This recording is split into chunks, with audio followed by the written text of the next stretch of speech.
حضرت علی رضی اللہ تعالیٰ عنہما کا فرمان ہے اپنے ماتحتوں سے اچھا سلوک کرو، کیونکہ آپ کے اس دنیا سے رخصتی کے بعد ہر انسان نے اس دنیا سے جانا ہے، تو آپ کے اس دنیا سے جانے کے بعد آپ کو انہی یادوں سے آپ کی اولاد، آپ کے چھوٹے سبلنگ، آپ کے ماتحت آپ کو انہی یادوں سے یاد کریں گے۔ جب آپ کی زندگی میں اندھیرا ہو جائے گا نا تو بہت دیر ہو جائے گی، آپ کو ریٹرن نہیں ٹائم ملے گا کہ میں واپس جا کے ان کو اچھا یادیں دے کے آؤں کہ انہوں نے مجھے کس یادوں سے یاد کرنا ہے۔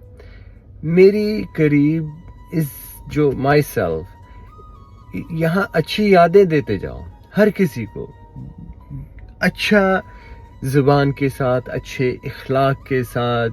اگر کوئی غلط کرتا ہے، آپ اس سے ڈسٹرب ہوتے ہو تو جسٹ فورگیو، معاف کرو، مٹی پاؤ، ٹھیک ہے؟ کیونکہ وہ اپنے آپ کو آپ سے بہت نیچے کا سمجھتا ہے اور وہ آپ کو یوز کرتا ہے، جس سے آپ ٹارچر ہوتے ہو، تو یہ ایک الگ سینیریو آ جاتا ہے۔ اگر کوئی آپ کو ظلم کرتا ہے آپ کے ساتھ تو یہ ایک الگ بات آ جاتی ہے۔ ظلم برداشت نہیں کرنا چاہیے میرے قریب، ٹھیک ہے؟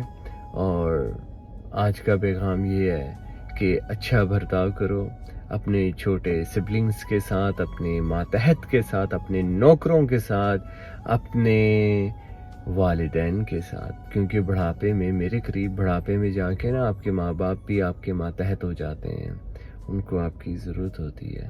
تو ظلم سے بچو، it's much better for you.